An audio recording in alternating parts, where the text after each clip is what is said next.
Hello नमस्कार दोस्तों, आप सभी का मेरे YouTube channel math master 1 million में स्वागत है। दोस्तों आज इस वीडियो में हम बात करने वाले हैं कि national high speed rail corporation की तरफ से वेरियस पोस्ट पर न्यू भर्ती निकल कर आए। इसका नोटिफिकेशन में है जो है दोस्तों इसका नोटिफिकेशन भी जारी कर दिया गया। तो चलिए इसका सारा कुछ A to Z कौन कौन सा पोस्ट पर वैकेंसी निकला है, इसके लिए क्वालिफिकेशन क्या होना चाहिए, एज क्या होना चाहिए, सिलेक्शन प्रोसेस क्या होना चाहिए, सारा कुछ A to Z कंप्लीट इस वीडियो में बताने वाला हूँ। चलिए वीडियो को हम स्टार्ट करते हैं। सबसे पहले हम बात करते हैं अप्लाई का। अप्लाई जो डेट जो है इसका 2 मई से लेकर 31 मई 2023 तक फॉर्म जो है फिलअप किया जाएगा। ठीक है, टोटल पोस्ट की बात करेंगे तो टोटल पोस्ट जो है आपका 64 है, यानी कि 64 पदों पर ये वैकेंसियाँ निकाला गया है। ठीक है, फ़ी की जहाँ बात करेंगे तो फ़ी जो है जनरल OBC और EWS के लिए 400 रुपया रखा गया, यानी कि 400। और बाकी भी जितने कैटेगरियाँ हैं, SC हो, ST हो, PH हो, जितने भी कैटेगरियाँ सभी के लिए 0 रुपया रखा गया। फ़ी को पेमेंट आप credit card, debit card, net banking, UPI के माध्यम से फ़ी को पेमेंट कर सकते हैं। ठीक है, इसका ऑफिशियल वेबसाइट जो है आपका यहाँ पर फॉर्म भी भर सकते हैं। ऑफिशियल वेबसाइट है nhsrcl.in। अब इसका ऑफिशियल वेबसाइट पर जाकर फॉर्म को भर सकते हैं, या सरकारी रिजल्ट के माध्यम से फॉर्म भर सकते हैं, या सरकारी जॉब फाइंड एक ऑफिशियल वेबसाइट आता है, उस पर भी आप जाकर फॉर्म को फिलअप कर सकते हैं। चलिए अब हम आगे बात करेंगे कि कौन कौन सा पोस्ट पर कितने पदों पर वैकेंसियाँ निकाला गया। तो सबसे पहले हम बात कर लेंगे टेक्नीशियन का। ठीक है, टेक्नीशियन में जो है आपका कैटेगरी वाइज वैकेंसी जो है आपका जनरल के लिए 5 है, OBC के लिए 2 है, EWS के लिए कुछ भी नहीं है, 0 है, SC के लिए 1 है, ST के लिए 0 है। एज की बात करेंगे तो एज जो है आपका 20 वर्ष से लेकर 40 वर्ष तक होना चाहिए। क्वालिफिकेशन जो है आपका ITI होना चाहिए, डिप्लोमा होना चाहिए। अगर आप बीटेक भी किए हो तो फॉर्म को यहाँ पर भर सकते हैं। बीटेक में आपको हो जाए इलेक्ट्रॉनिक्स से कम्युनिकेशन, IT इंफॉर्मेशन टेक्नोलॉजी भी किए। अगर आप कंप्यूटर से भी किए तो आप फॉर्म को भर सकते हैं। ठीक है, सैलरी की बात करेंगे तो इसका सैलरी जो है आपका 35,000 रुपये से लेकर 1,10,000 रुपये तक सैलरी मिलने वाला। अगला पोस्ट है आपका जनरल मैनेजर इलेक्ट्रीशियन के लिए। ठीक है, जनरल मैनेजर इलेक्ट्रिक के लिए है, जिसमें जनरल के लिए 5 है, OBC के लिए 2 है, और SC के लिए 1, और बाकी जितनी भी कैटेगरी हैं सभी के लिए 0 है। इसका उम्र जो है आपका 20 से लेकर 35 वर्ष तक। एज रिलैक्सेशन भी इसमें रहेगा, ध्यान दीजिएगा। इसके लिए क्वालिफिकेशन जो है आपका डिग्री होना चाहिए, डिप्लोमा होना चाहिए। डिप्लोमा में आपका 2 ईयर का डिप्लोमा होना चाहिए। ठीक है, अगर आप बीटेक भी किए हैं, डिप्लोमा भी किए हैं तो फॉर्म को भर सकते हैं। ठीक है, इसका सैलरी जो है आपका 40,000 रुपये से लेकर 1,25,000 रुपये तक है।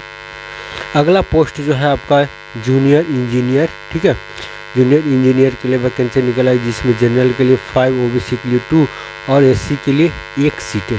ठीक है, इसका एज जो है आपका 20 वर्ष से लेकर आपका 45 वर्ष तक। क्वालिफिकेशन जो है कि डिप्लोमा है। डिप्लोमा जो है आपका जूनियर इंजीनियर है, तो आप इसमें जो है आपका कम्युनिकेशन बीटेक किए होंगे, तो आपका जो है इंफॉर्मेशन टेक्नोलॉजी, कम्युनिकेशन, इलेक्ट्रॉनिक्स अगर आप बीटेक किए हैं तो फॉर्म को भर सकते हो। और 4 ईयर का आपका एक्सपीरियंस भी होना चाहिए। इसका सैलरी जो है आपका 40,000 रुपये से लेकर 1,25,000 रुपये तक आपको सैलरी मिलने वाला। अगला पोस्ट जो है आपका जूनियर मैनेजर सिविल का। ठीक है, इसके लिए पोस्ट जो है जनरल में 7 है, OBC में 3 है, और EWS में 1 है, और SC में 1, और बाकी जितनी भी कैटेगरी है सभी में 0 पोस्ट है। इनका जो उम्र जो है आपका एज जो है 20 से लेकर 35 वर्ष तक है। क्वालिफिकेशन की बात करेंगे तो इसका जो है डिग्री आपका होना चाहिए, डिप्लोमा सिविल इंजीनियरिंग से होना चाहिए। ठीक है, कम से कम 2 ईयर का आपका पास होना ज़रूरी है। ठीक है, और 2 ईयर का आपका जो है 2 ईयर का एक्सपीरियंस होना चाहिए। इसका सैलरी भी जो है 40,000 रुपये से लेकर 1,40,000 रुपये। और बाकी 2 पोस्ट और वैकेंसी हैं, जिसमें आपका असिस्टेंट इंजीनियर है। ठीक है, और प्लानिंग के लिए भी है, और रिसोर्सेज के लिए है। Assistant manager planning, assistant manager resources के लिए है, जिसमें जो है आपका टोटल पोस्ट कुछ आपका जो है लगभग इसमें 30 से 40 पोस्टें हैं। ठीक है। उम्र की बात करेंगे तो 20 से लेकर 35 वर्ष है। इन सभी में आपका डिग्री, डिप्लोमा इंफॉर्मेशन टेक्नोलॉजी से बीटेक, कंप्यूटर टेक्नोलॉजी, इलेक्ट्रॉनिक्स होना चाहिए। कम्युनिकेशन से अगर आप बीटेक किए तो फॉर्म को भर सकते हैं। इसका भी सैलरी जो है, ये तीनों पोस्ट का जो है सैलरी आपका 40,000 रुपये से लेकर 1,40,000 रुपये तक सैलरी आपको दिया जाएगा, ठीक है। आगे हम बात करेंगे इसमें जो है आपका सिलेक्शन प्रोसेस में जो है आपका सबसे पहले जो है ऑफिशियल नोटिफिकेशन में जारी जो किया गया रिटन एग्ज़ाम होने वाला, वो भी आपका सीबीटी पैटर्न पर होगा, ठीक है। इसमें जो एग्ज़ाम होगा जनरल क्वेश्चन आपको देखने को मिलेगा जीके जीएस का, और जो आपका जिस भी पोस्ट पर आपका ट्रेड पर जो वैकेंसी निकलेगा, जिस ट्रेड से आप फॉर्म फिलअप कीजिएगा जिस पोस्ट पर, उसका ट्रेड जो है आपका, उसमें जो है आपका डिग्री दिया जाएगा, क्वेश्चन उससे रिलेटेड रहेंगे। इसमें नॉर्मलाइजेशन की भी व्यवस्था किया गया, ठीक है। आगे हम बात करेंगे कि अगर आप रिटन एग्ज़ाम में क्वालिफाई कर जाते हैं, ठीक है, तो आपको इंटरव्यू के लिए बुलाया जाएगा। इंटरव्यू जो है आपका एक प्रोसेस है, सेकंड प्रोसेस होगा इसमें, और थर्ड प्रोसेस में जो होगा आपका मेडिकल होगा। इसमें आपका सारा मेडिकल फिटनेस, फिजिकल फिटनेस भी आपको सारा कुछ जो है इसमें चेक किया जाएगा। तो रिटन एग्ज़ाम हो सकता है इसका संभावित जो आपका 100 मार्क्स का होगा, ठीक है। इस बात को ध्यान, इसमें 60 से 70 क्वेश्चन जो है आपका जो रहेगा प्रश्न क्वेश्चन आपका पोस्ट के अनुसार रहेगा। आप जिस भी पोस्ट पर अप्लाई कीजिएगा उस अकॉर्डिंग, ठीक है, आपका 60 से 70 क्वेश्चन मिलेगा आपको, और 30 से 40 क्वेश्चन जो है आपका जीके जीएस, आपका इंग्लिश मिल सकता है, मैथ भी क्वेश्चन मिल सकता है, ठीक है। तो ये सिलेबस है, कई क्वेश्चन यहीं से पूछा जाएगा, तो आप तैयारी कीजिए। अगर आप बीटेक किए हैं तो इसके बारे में आपको जानकारी होगा, डिप्लोमा भी किए होंगे तो आप ही क्वेश्चन पूछा जाएगा, ठीक है। आगे हम बात करेंगे कि अप्लाई करने के लिए कौन कौन से डॉक्यूमेंट्स चाहिए। तो सबसे पहले हम बात करेंगे कि जब आप फॉर्म भरने जाइएगा तो वहाँ पर आपको एड्रेस मांगा जाएगा। आप सारा एड्रेस जो आप सही वहाँ पर फिलअप कीजिएगा, ठीक है। क्वालिफ़िकेशन डॉक्यूमेंट्स, क्वालिफ़िकेशन में अगर आप 10th 12th ग्रेजुएशन किए तो ग्रेजुएशन, डिप्लोमा किए होंगे तो डिप्लोमा का सर्टिफिकेट होना चाहिए। बीटेक किए हुए जिस भी ट्रेड से आप किए उसका सारा सर्टिफिकेट जो है आपको स्कैन किया जाएगा। वो भी स्कैन जो है दोस्तों आपको लिया जाएगा 100 KB से लेकर आपको 300 KB के बीच में होना चाहिए, ठीक है। आगे हम बात करेंगे फ़ोटो का।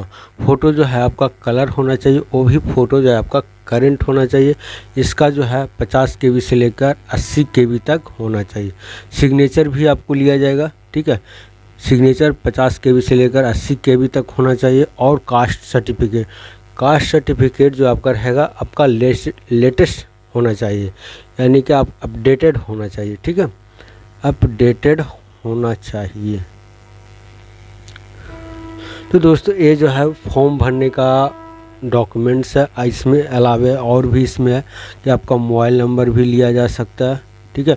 हो सकता है इसका एडमिट कार्ड जो होगा आपका आएगा मोबाइल के या ईमेल आईडी के ज़रिए भी आ सकता है, ठीक है। तो ईमेल आईडी जो है या मोबाइल नंबर आप अपडेटेड दीजिएगा, फ्रेश दीजिएगा, ताकि आपको जो है एडमिट कार्ड जब जारी हो तो उस पर मैसेज आएगा ईमेल आईडी पर, तो आपको सुविधा होगा। तो दोस्तों मैंने आपको जो सारा बेसिक जो जानकारियाँ था मैंने आपको बता दिया। आप इस ऑफिशियल वेबसाइट पर आप फॉर्म को भर सकते हैं। तो दोस्तों आज के लिए इतना है। दोस्तों अगर आप चैनल पर नए हैं तो चैनल को ज़रूर सब्सक्राइब कर लीजिएगा, ताकि आने वाले किसी भी जॉब का नोटिफिकेशन जो है आप तक सबसे पहले पहुंच सके।